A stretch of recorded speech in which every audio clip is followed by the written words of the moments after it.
told you here within the beer review.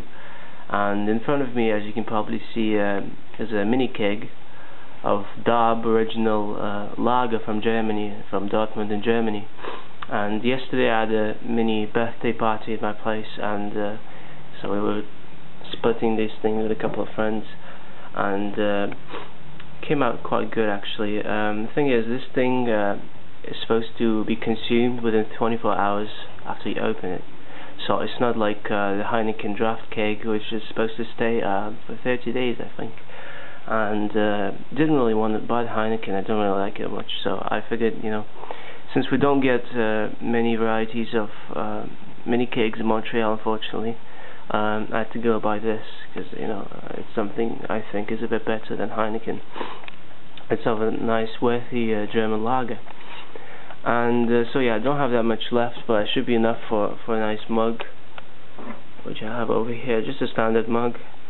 Don't really use it much, but for this occasion it's quite fitting, so I figured I'm going to use the mug today. And so yeah, to get this thing going I have to pull out the tap from the keg. There you go.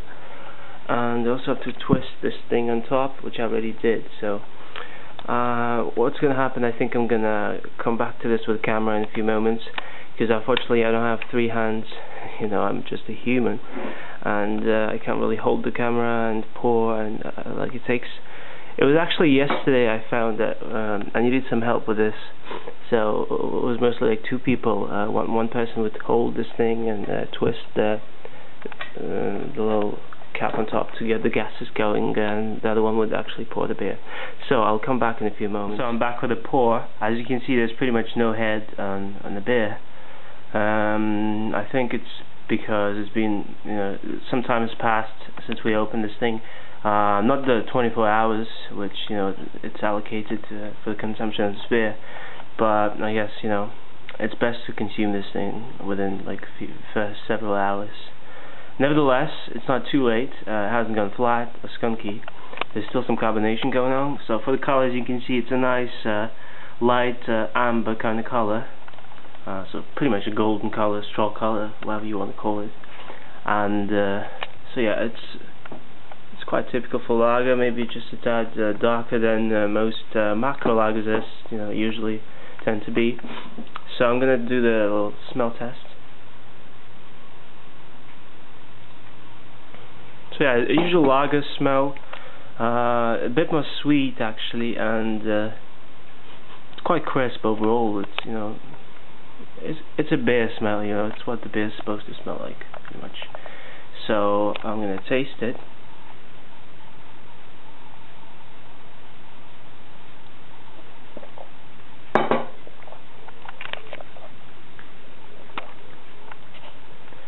Yeah, nice crisp taste.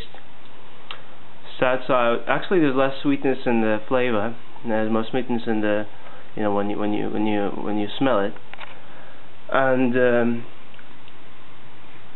very well balanced between the hoppiness and the maltiness. Obviously there's more hoppiness, but overall it's very drinkable.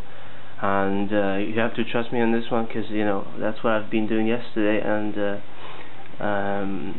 it was going down really smooth, especially when it was just fresh, when we just cracked this thing open, and it was good with the food. It was good. It's a nice session lager. I think it's a small step above some other German lagers, because frankly not all German lagers are equally good. Some are quite bad, and same goes with other European macro lagers like Heineken or something. So yeah, overall it's a nice beer, nothing exceptional, just a tad better than some others. And so for the rating, since it's a draft version, I'm gonna give this 7.7. Yeah, I mean it's not complex. I mean it's hardly like that any lager would be complex, to say the truth, and so I wouldn't give it that high of a grade, even though it's still better than Stella and Grolsch. Yeah, just a bit better than that, pretty much, and definitely better than you know, Labatt, Molson Canadian, or something like that, the Canadian macro brews. Yeah, that's for sure. Anyways, so once again, DAB Dortmund Original Lager, the Mini-keg version, 7.7 out of 10.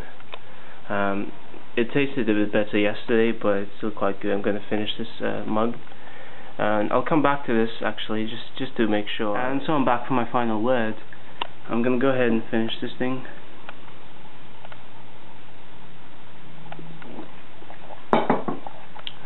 Overall, this is quite true. Draft quality, all natural. I mean, it's certainly a step above the canned version of DAB. I haven't tried the bottle version, but maybe I'll do it sometime. Yeah, so I would probably rate the canned version a bit lower. So I give it a 7.7 out of 10. I'm not going to change my mind. It's how it's going to be. 7.7 out of 10 for DAB Original Lager. One thing I have to say though, that you don't want to get this kind of keg alone, because you know, if unless you drink 5 liters of beer within a night or something, you don't want to go for this unless you have friends over. Yeah, I guess I'd wish this thing was made like a Heineken draft keg. I mean, I have to give them the credit for that.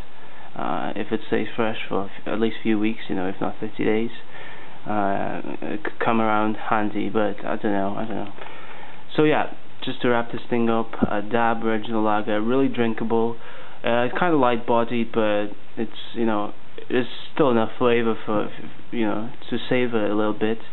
And it's great with food. It's great, you know, as a kind of thing, you know, social kind of, you know, have a pint with friends or something like that, have some fun. You can definitely, you know, review this beer as a decent beer. It's a step above other certain macro lagers from Germany and other countries in Western Europe. So thanks for watching, guys. I'm gonna end this thing because it's gonna go too long, and I'll see you later with some other beers.